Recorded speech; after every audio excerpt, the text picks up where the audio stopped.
Moving on to item 4A, which is the city-county emergency dispatch systems. I think the last item rolls really nicely into the different ways that we're trying to cooperate, and city and county dispatch has been one of those issues that we've been dealing with, I think, for quite a while. So at this, I'll turn it back over to Councilor Benton. Thank you, Mr. Chair.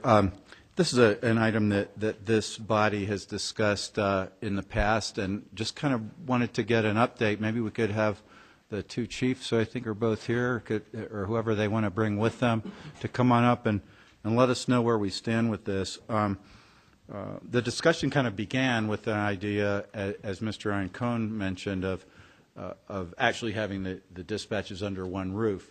I know there are other models of just good dispatch, computer-aided dispatch coordination that might be the answer to this. I think the main thing I wanted to know is just where do we stand with all of those efforts of trying to get as close as possible. And again, with the transfer of the fire station that's being discussed, this was also brought up again, and want to kind of hear where we stand. Chief?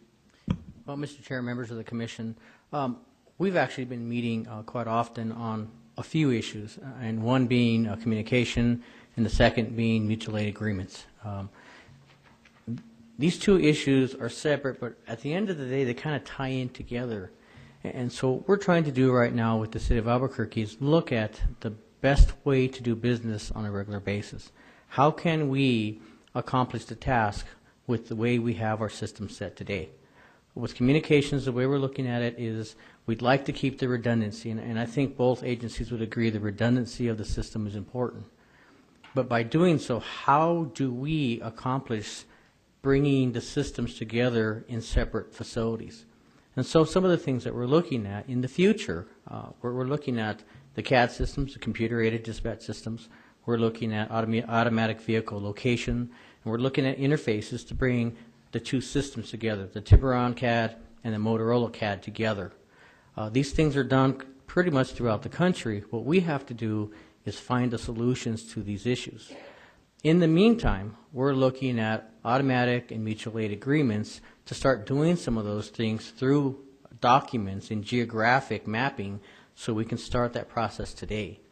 Along with, when it comes to communications, is start to work closer together, is bring our communications folks together with the City of Albuquerque's communications folks and start opening up that dialogue to see how we can make things work better. Maybe do some functional training together and do some job sharing and see what the different things that we deal with on a regular basis are. So those are kind of all the things that we're looking at doing. And I think between Chief Breen, the City of Albuquerque, and Bernalillo County, we're getting those things done today. We've met. We have a draft MOU automatic aid agreement in hand. It hasn't went through our legal departments yet, so it still has some processing to do. But we're working towards making sure that the service that we provide is better than it is today. Right now, Bernalillo County and the City of Albuquerque receive good service from both. In fact, I say excellent service from both agencies. All we want to do with this is make it even better. So I guess I'll stop talking. Councilor? On the issue of getting the CAD systems to talk to each other, you know, most computer programs seem to need to be updated very often. So I'm assuming that each department has a schedule for updating or for enhancing their existing CAD as technology improves. And so is there a specific game plan, and do we have an idea of what the costs are going to be for getting these systems to either be the same system or to talk to each other? Well, Mr. Chair, Councilor Benton, right now Bernalillo County is going through a upgrade on the Motorola CAD. I'll let Chief Breen speak a little bit about their CAD, but that's a constant. I think it's just like any computer software. You get updates, and then you get the overall. There may be a new version that comes out. So those things happen on a regular basis. Sometimes you have to look at your hardware because sometimes the hardware is outdated. So all those things I can tell you from at least Bernalillo County, and I don't think I'll be speaking out of place, is the city of Albuquerque does the same thing. We want to make sure that the systems that we have are current to what we do today. Now, the interfaces to bring those two together, that's something we have to start researching to see exactly what we have to do and what the costs are. I think our biggest concern is that we don't want to throw away one cat or the other.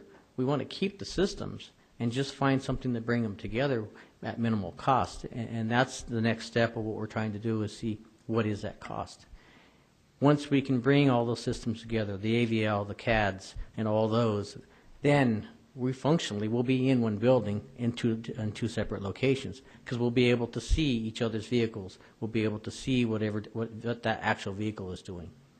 So that, well, if you want to. Chief, would you like to comment? Expand. Chief Breen. Mr. Chairman, members of the Commission, what's really significant about today is that we completed the basis of a automatic mutual aid agreement, which is going to address a lot of our concerns about how the two agencies respond together. It's a very comprehensive document that the CAO will sign along with the county manager. I don't know if the commissioners also sign it, so you'll get a chance to look at that and see if it meets your needs. But it's a comprehensive agreement that gets into the detail of mutual and automatic aid assignments, the dispatch procedures, some of the issues that we've had in the past.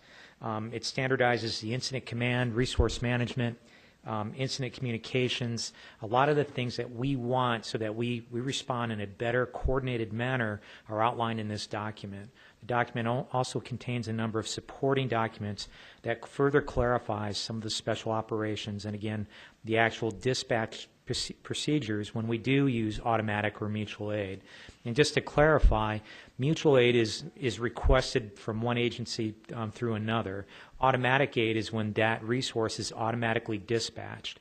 Our thoughts on that, until we have an opportunity, fiscal opportunity to combine dispatch centers, is to set up an automatic aid plan, whereas based on fire station location, certain areas of the city that are better protected by the other jurisdiction, that jurisdiction will respond in the place of the home jurisdiction, if that makes sense. So there's a number of pockets throughout the city where automatic aid makes sense and provide a better level of service to the metro or the citizens of the metro area. Thank you. Commissioner Hart-Stebbins. Thank you, Commissioner. And Chiefs, maybe just kind of as a starting point, could you explain what closest unit response is versus closest station response, please? Mr. Chairman, Councilor Stebbins, closest unit response is not a standard term in the fire service. I think that may be somewhat locally generated.